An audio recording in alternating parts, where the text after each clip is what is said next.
Well, we're hunting one of my favorite stands here, and this is a stand we actually hunt for morning and afternoon.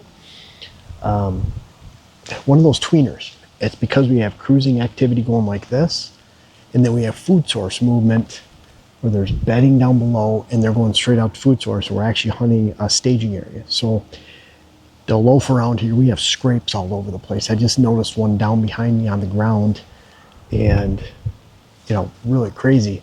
How do you know when to hunt this stand in the morning?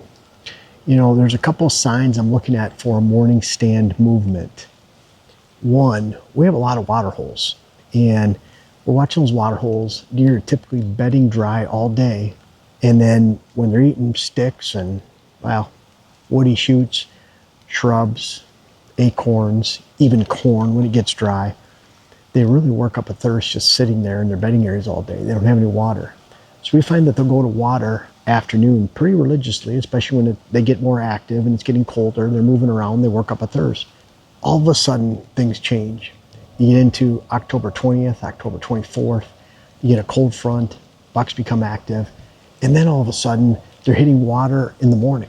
They hit it at 11 o'clock, they hit it at 10, they hit it at 1, noon, early morning, mid-morning, early afternoon. That's when you know the pre-rut's on. That's when I really start to focus on that timing. So really like to focus on that pre-rut timing. It's a change. So they're hitting that water that lets you know the pre-rut's on. They're moving around a lot more, or they wouldn't be drinking. It wouldn't matter if it was cold, hot, in between. If they're not moving and not working up a thirst, they're not going to hit that water hole all the time. They can sit in their bedding areas dry all day, and then they can get that green vegetation at night. Now, number two, we look at a stand like this as, afternoon, evening, deer down below. There's some benches down below. They're bedding there. They're moving out to food. Pretty consistent movement, especially when we're on a staging area like this. Again, evidenced by a multitude of giant scrapes. So just to pass through. However, when it gets into that rut time, another thing changes. If we have cameras along this route right here, instead of seeing deer going from bedding straight out to feeding, and frankly, you might not get a buck on camera because he's going out to the big food sources, but he just doesn't happen to go by your camera. He's going 50 yards away, 100 yards away. That's his consistent pattern.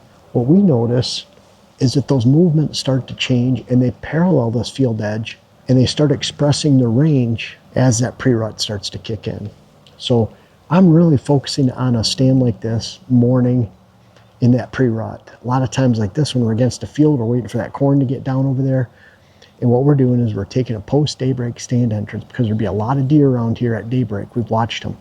So what we'll do is we'll wait in the back there, wait for the conditions to clear. We'll slip on in. And as in the case with Dylan, like we did a few years ago or a couple of years ago, we got in here post-daybreak stand entrance, waited for the times to be perfect. And all of a sudden they're harvesting bales that were out here, making a bunch of noise. And yeah, the deer might not care, meaning they might come out in the evening, but if we're here in the morning and they're doing that all morning, they're not going to be moving by this stand location. So post-daybreak stand location for this. All that being said, wait for those water holes, that parallel movement, wait till the pre-rut, which in our area is going to be sometime around the 20th, 24th of October. It's not that the weather or the cold conditions cause the bucks to go into rut or does to go into estrus. What it does is it picks up activity level. They're not going to move around if it's 80 degrees. They're not going to move around if it's 90. They're not going to move around if it's high winds. But if you just had the big front come through, it's the 22nd of October, and the temperature drops into the high 20s at night, then game on. They're going to be moving around a lot during the morning hours. The afternoon will shut them down. It's not the full rut yet. And we'll see that roller coaster start to take place at that time. This time, when we're sitting right here, I haven't told you if it's an afternoon sit or it's a morning sit. However, it's an afternoon sit. We came in here with about 3.5 hours to go before dark, and it's October 14th. It's just not time yet for a morning sit, especially in this location. We come in here, probably blow out some deer. They're not cruising. They're not moving back and forth. They're already here. If they're going to bed in this location, they're already here. I'd rather sneak in the afternoon, in the daylight. So Although it's October 14th, we're still about a week to 10 days away from starting to treat this as pre-rut activity. Now I can guarantee if that corn's up over there and it's blocking out the field, the farmer's activities aren't in the field, that in 7 to 10 days we get a cold front, we can sneak through the corn. We came in through a lane today, walk in here, make sure there's no deer around, sit down, and then we can see that parallel movement so we can actually take advantage of some rut cruising activity. But we're close enough. I don't want to do that in the morning and potentially blow up this location while there's a buck making a scrape right here down below the stand during daybreak. I want to get in here early, and then at least in the afternoon we can let deer pass. We can let them get out to the big fields, let them make a scrape down here as long as our wind's not blowing into them, and we can get out of here when the getting's good. So we're taking a location like this, and yeah, it's a morning, afternoon. It's not exactly by bedding. It's not exactly on the big food source. It's really in that staging area in between.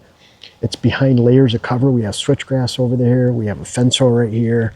Just a small little clover plot, big scrape area. And so it's a very secure area that'll make deer feel comfortable in here at all times of the day. That makes it an X of movement, and that makes it more of a morning and afternoon. Most stands are one or the other. In most stands, most people just plan for afternoon, and that's too bad, because I'd say 70% of my bucks are shot during morning hunts, even though they only account for about 20% or less of my overall sets. So really high number during morning sets. If you set them up that way, bucks move a lot longer during the morning hours, especially during the rut, give you more hours. They're going to move more distance, more miles, and put them in front of your stand. So we don't want to blow that opportunity out too soon. That's why we're hunting here in the afternoon. And it might be the next time we hunt here, it's a morning sit. But regardless, we have a lot of stands out here. We needed a northeast, east wind for this tonight. Conditions are perfect. We're going to sit back and know that we're hunting at the right time during this stand and not pushing it for a morning sit, even though there's a lot of activity in this location. Yeah, I really appreciate you watching all the way to the end. Your followers really appreciate and taking the time. I wanted to mention we have our last minute food plots you can check out at Pure Wildlife Blends. We have a lot of different seed varieties, especially our fall power greens. We have ways to establish clover this time of year, rye, a lot of different goodies. We also have our client visits. We've already started scheduling for this year, December through next August. So there's 5 of us going to client properties. Make sure you check that out. And then finally, our books and web classes. They're great Christmas presents this time of year is when they really start to sell. So really appreciate you watching. Just check out Whitetail Habitat Solutions, or for this food plot seed company, purewildlifeblends.com. Thank you.